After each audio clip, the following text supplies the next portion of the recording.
You see, sometimes I just wonder how politicians think. Even if they have short memories, must they assume that we are all senseless? Imagine that. The immediate past governor of Kaduna State, Nasir El-Rufai, has officially parted ways with the ruling APC and joined the SDP. That's not the main issue though. What concerns me are the things being attributed to him now. Comments about President Tinubu, the same man he was so publicly aligned with less than 3 years ago. Honestly, why should anyone even take El-Rufai seriously, knowing his records? Nigeria belongs to all of us, and the policies of any leader affects everyone. That's why I believe it is important to speak up or speak openly and honestly about matters like this El-Rufai decamping to another party from the ruling party when such situation arises. So I want to advise anyone that will come across this video that before you give credence to El-Rufai, let me offer some context about the man now speaking against the very same Tinubu he once supported so openly and fervently. El-Rufai has often faced criticism for being very divisive. On numerous occasions, he has been accused of lacking respect for the Christian faith or other religions while showing an arguably different level of sensitivity towards his own faith of Islam. During his tenure as governor of Kaduna State, many people observed a shift in the state's atmosphere with concerns about rising religious tensions under his administration. While public records of his governance remains for everybody to see and evaluate, there are grave allegations of poor management and handling of security issues and very divisive policies that have been points of contention during his government. For instance, in 2014, El-Rufai posted a controversial tweet that reads, "If Jesus criticizes Jonathan's government, Maku, Abati, or Okupe will say that he slept with Mary Magdalene." End of quote. The comment drew widespread condemnation, particularly from the Christian Association of Nigeria. CAN responded by urging Christians to show maturity and dignified restraint and not allow themselves to be provoked, even as the same CAN described that remark by El-Rufai as reckless, bigoted, and twisted. Now, fast forward to today. Does this seem responsible to expect Southern Christians or Southerners in general to overlook such a history simply because El-Rufai is now criticizing President Tinubu? Imagine the scenario is reversed. What if it was a Southern Christian governor that had made similarly inflammatory remarks about Islam and his prophet? Would Northerners or Muslims still regard such a governor as a credible or a person of integrity within certain circles, within their circles? Let me give you another example of why religious tensions should never be underestimated in Nigeria.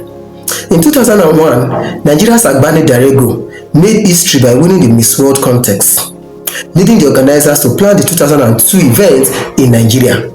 However, during the preparations for the event, a journalist named Isioma Daniel wrote an article suggesting that the contestants were so beautiful that even the Islamic prophet might have chosen a wife from among the contestants, intending to illustrate the pageant's broad appeal.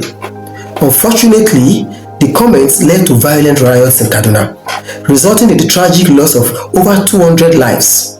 Even though our newspaper at this stage issued an apology, retracted the article, and took disciplinary actions against the writer Isioma Daniel, the violence continued to escalate. Extremist Muslims burned down this day's office in Kaduna and attacked Christian communities across the state.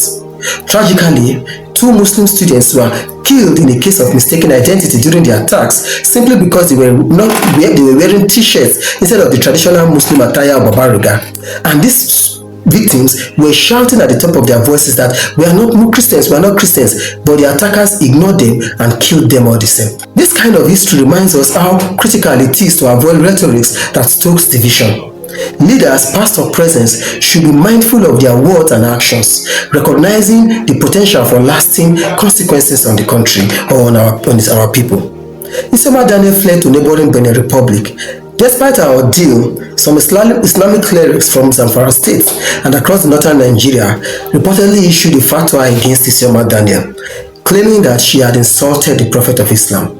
The then Deputy Governor of Zamfara State, Mr. Shinkafi, was even quoted as saying, like Salman Rushdie, the Indian author who wrote the book Satanic Verses, the blood of Isioma Daniel can be shed. It is binding on all Muslims wherever they are to consider the killing of Isioma Daniel as a religious duty. End of quote. It is worth noting that when non-Muslims say or do things perceived as offensive by Muslims, like the Danish cartoonist of some years ago, the reaction of Muslims often escalates without consideration of the individual's religion. Assumptions are often made on the part of Muslims, and violence often ensues, with Christians and churches frequently being targeted and burned down and killed. Given the history of religious violence sparked by unguided statement, should any leader, especially someone like El-Rufai, who has been close to the corridors of power for the past 20 years, not choose to monitor or watch their words, like some of the rhetorics we are seeing him spewing now against the president? But this is not El-Rufai, because the El-Rufai that we know is someone who is known for controversy and whose recent comments seem calculated or to manipulate public sentiments, particularly among the predominantly Muslim North, against the current president, simply because he has fallen out of favor with this president. This tactics isn't new to El-Rufai. He employed similar strategy during President Jonathan's era, and it often appears to yield rewards for him. Controversy seems to follow El-Rufai wherever he goes. His public service record is riddled with allegations and disputes. He was brought into government by Atiku Abubakar during his tenure as vice president and was appointed the Director General of the Bureau of Public Enterprises under President Olusegun Obasanjo, whom Atiku served as vice president. At the BPE, El-Rufai faced allegations of selling national assets to questionable entities, some of them reportedly linked to his friends and associates and family members and associates. Over 2 decades later, many of these privatized institutions under El-Rufai have failed, raising questions about the foresight and integrity of the entire process under El-Rufai. In 2003, El-Rufai became Minister of the Federal Capital Territory, a position that brought further controversy. His tenure was marked by a demolition campaign based on the outdated Abuja Master Plan. Critics argue that this plan lacked modernity and failed to consider the human cost of its implementation. Reports even suggest that many people lost everything they had worked for, with some even losing their lives due to the stress and the trauma caused by the demolitions under El-Rufai. Allegations also surfaced that recovered lands were reallocated to associates and cronies of El-Rufai.